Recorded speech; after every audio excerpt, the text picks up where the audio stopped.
Et salut YouTube, j'espère que tu vas bien. Ici c'est Hélène de Tarot et Potin et aujourd'hui je te retrouve pour la présentation exclusive du Propop Tarot. A tout de suite.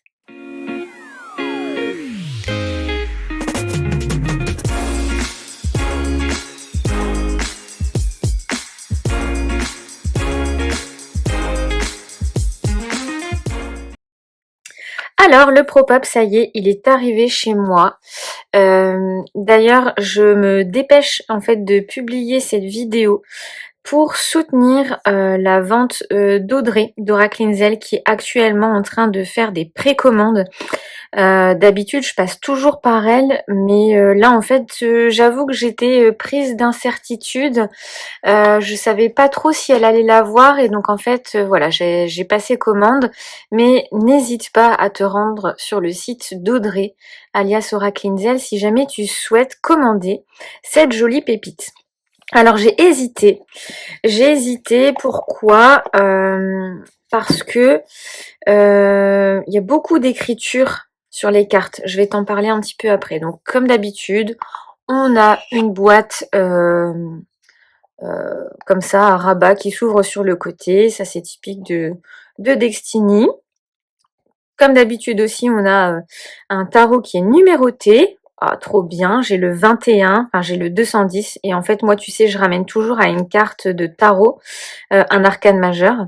Donc ici 21. Donc la carte du monde, waouh, trop bien, trop bien, trop bien. Donc il arrive avec un petit goodies comme ça. Je vais ouvrir avec toi. Hop. Qui apparemment serait issu du Penta-Oracle.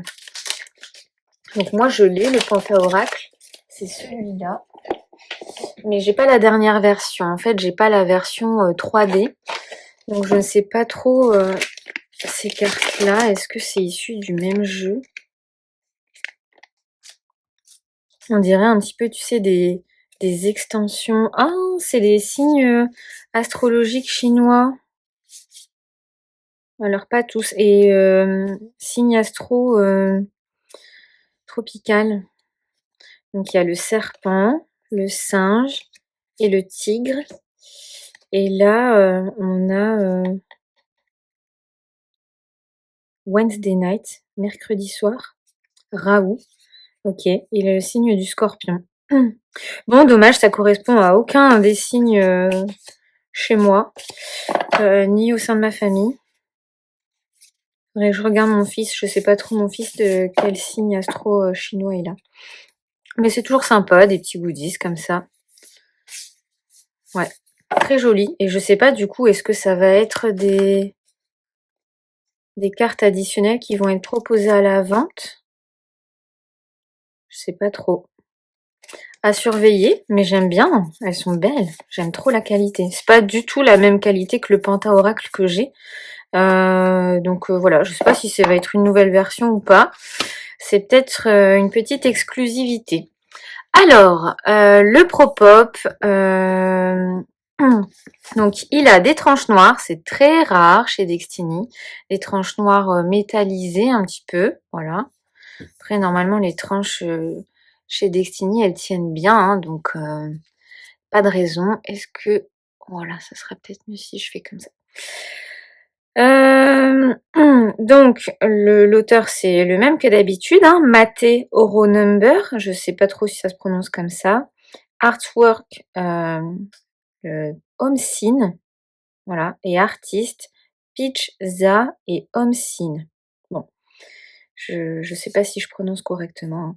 On a toujours plein de cartes additionnelles au début avec Destiny et je t'ai même pas montré le dos qui est un dos en damier, damier mais en forme de losange avec des petites étoiles holographiques.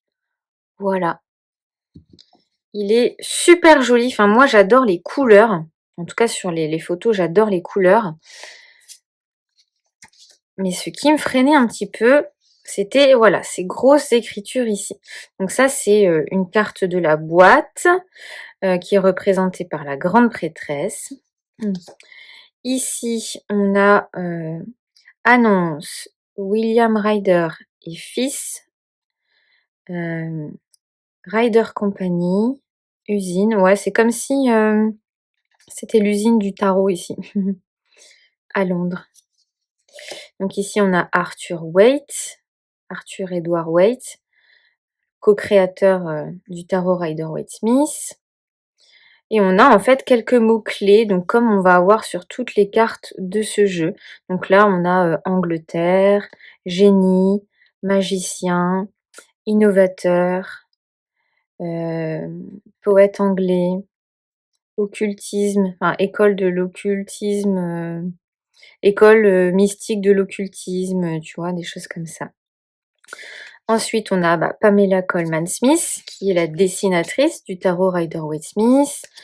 Son surnom, c'est Pixie, donc il a été remis ici.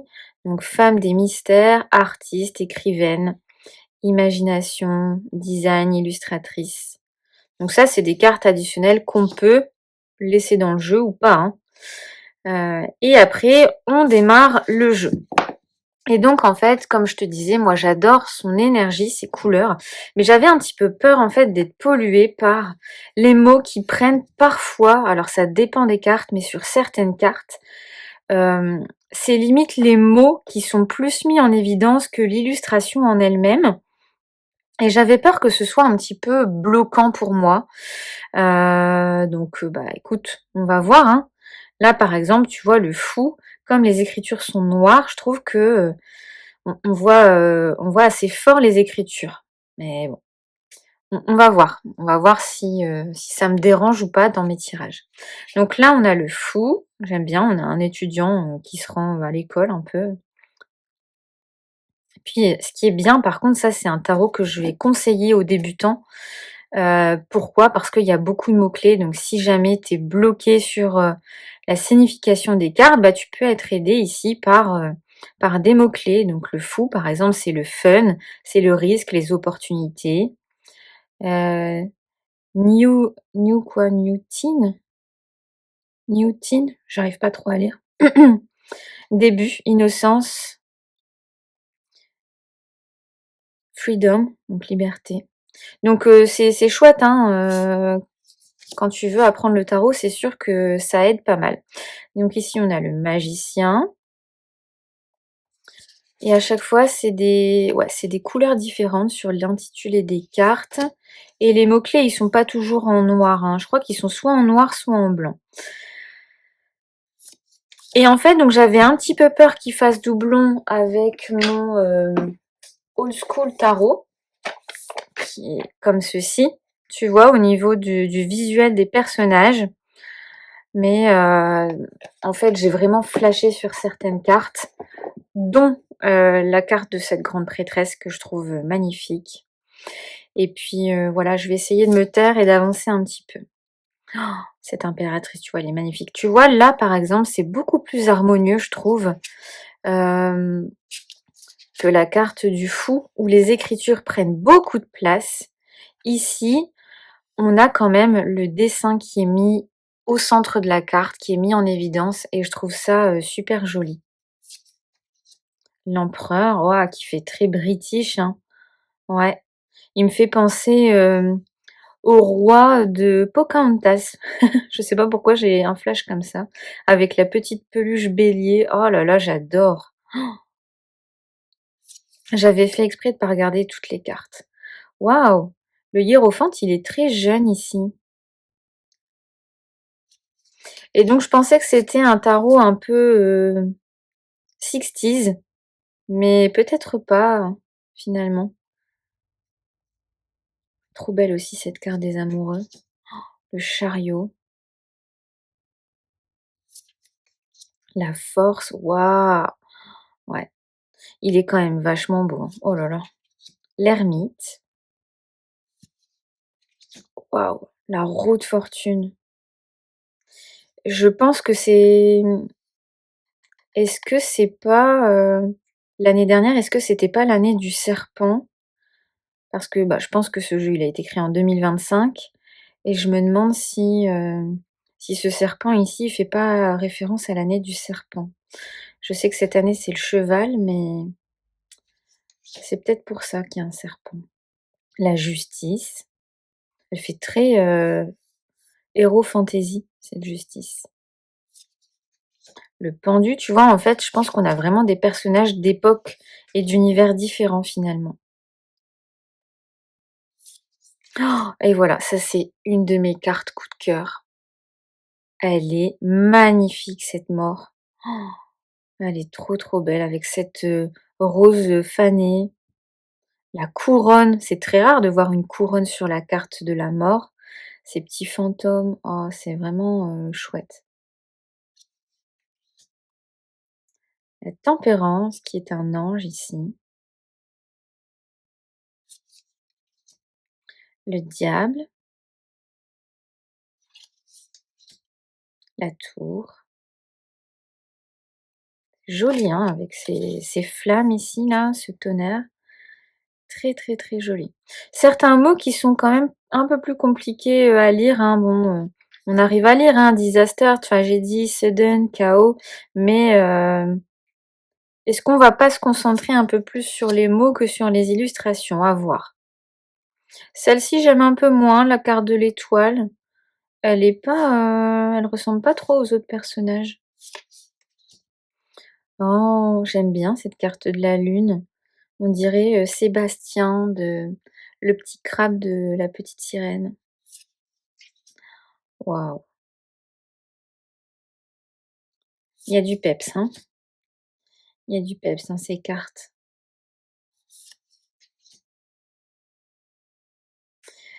Et on clôture les arcanes majeures ici avec le monde. Oh, ça c'est très Magical Girls. J'adore. Avec le petit château derrière, on dirait un univers de princesse. Donc on démarre avec les bâtons. Ok, donc les bâtons sont représentés par des sortes de baguettes à la Sailor Moon, on dirait.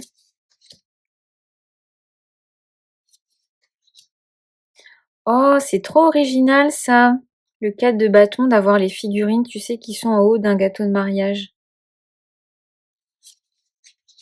Ça, c'est très cartoon. Le 6 de bâton, on dirait limite le prince charmant.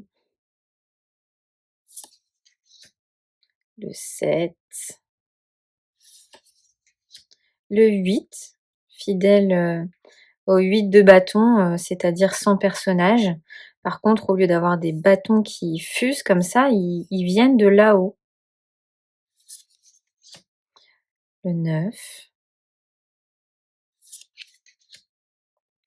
Le 10. C'est original, hein, avec les bâtons qui se croisent comme ça.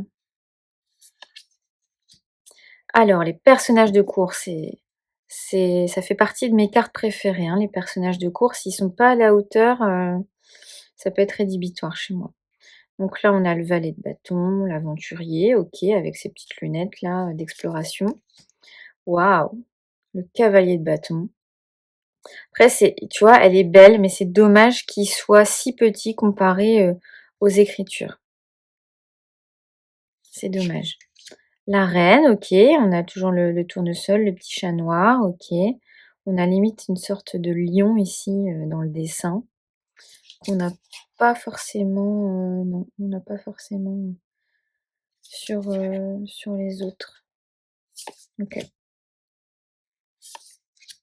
Le roi. Waouh! Cette tasse de coupe, il est magnifique. Le 2, le 3, le 4, 5, le 6, le 7. Ah oui, c'est original le 7 que ce soit sur un poster comme ça.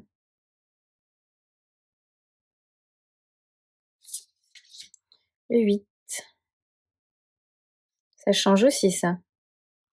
Elle pleure, elle pleure. Le 9. Oh, on dirait le personnage du Monopoly. Il examine, les diamants ici. Le 10, OK.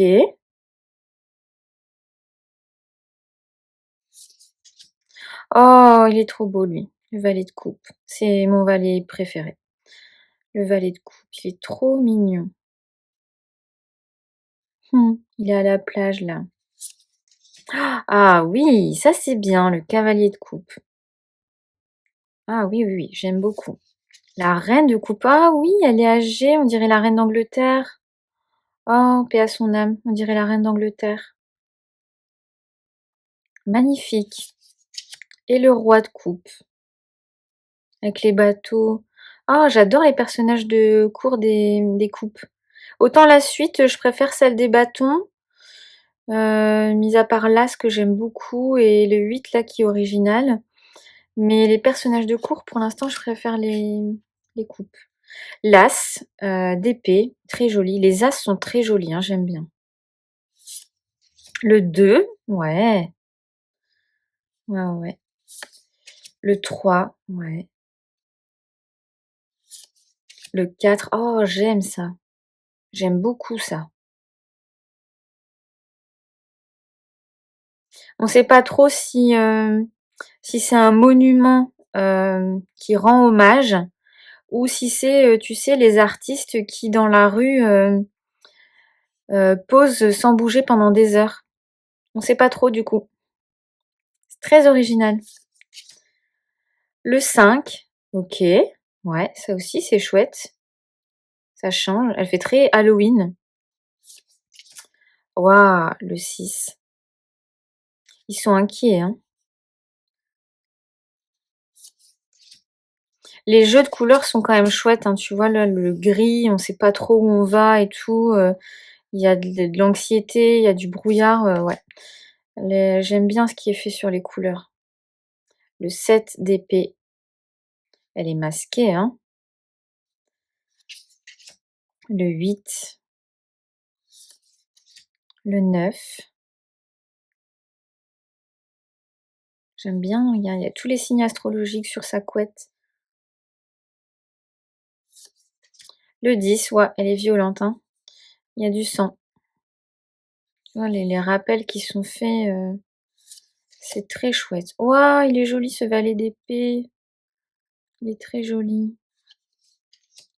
Le cavalier d'épée, un petit peu déçu là, pour le coup, il est pas très représentatif de sa personnalité, je trouve. Son cheval l'est, mais lui, il est pas assez hargneux, tu vois, pour moi. La reine d'épée, ouais, j'aime bien. Et le roi d'épée, ok. L'as de denier. Oh, j'aime beaucoup le 2 de denier. D'habitude, on a un bateau qui suit les vagues, hein, qui a pas le choix que de suivre les vagues, mais là, on l'a de front, le bateau. Ça change beaucoup. J'aime bien les mots-clés qui lui ont associés. Management, diagnostic, priorisation, budgeting, budgétiser, budgéter, je sais pas trop comment on le traduit. Mais prévoir du budget, quoi. J'aime beaucoup les mots-clés. Le 3 de denier, ok. J'aime bien aussi. Le 4 de denier. Le 5. Ah là, il est très classique. J'aime bien, ils y ont mis les signes de la carte tradie. Le 6. Le 7. Le 8. Waouh! Le 9, elle est trop belle, le 9 de denier, avec son petit escargot sur la tête. On a quand même pas mal les signes hein, du tarot classique. Le 10, ah, je l'aime trop, elle est belle. On a toutes les générations, j'aime bien. Et même les animaux. Trop bien. Avec la maison ici au-dessus, j'adore. Le valet de denier, oh, il est trop choupi, lui aussi, c'est un petit jardinier. Adolescence, j'avais pas fait attention. Est-ce qu'il y avait ça sur les autres valets? Je pense pas. Ou alors j'ai pas fait attention.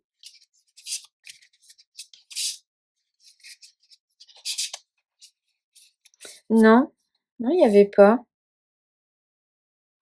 Lui, on dit que c'est un apprenti.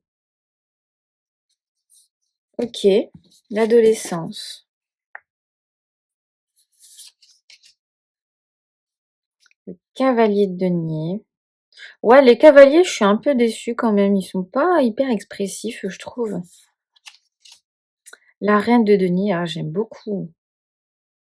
Très proche de la nature, cette reine de denier. Ah bah oui, il est écrit là.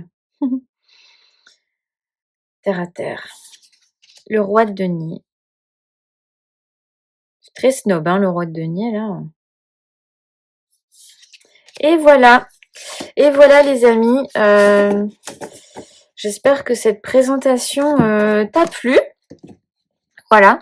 Je pense que je vais en faire un petit réel aussi sur Insta pour les gens qui n'ont pas envie de m'entendre blablater sur chacune des cartes. Donc voilà. Je pense que je vais passer aussi une précommande sur l'autre jeu. Je sais plus comment il s'appelle. C'est une restauration d'un tarot de Marseille. Tarot del Oro, un truc comme ça. Qui ressemble très fortement au tarot de l'Oratuan. Donc voilà pour ce magnifique Propop. Je suis contente quand même de l'avoir acheté. Maintenant, j'ai hâte de le tester, je t'avoue. Il y a certaines cartes qui me plaisent beaucoup plus que d'autres.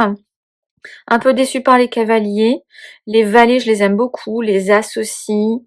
Il y a des cartes qui sortent un petit peu de l'ordinaire, donc j'aime bien. C'est sympa à regarder. Donc voilà, n'hésite pas à me dire en commentaire ce que tu en penses et puis si jamais tu l'as commandé. Des bisous, ciao ciao!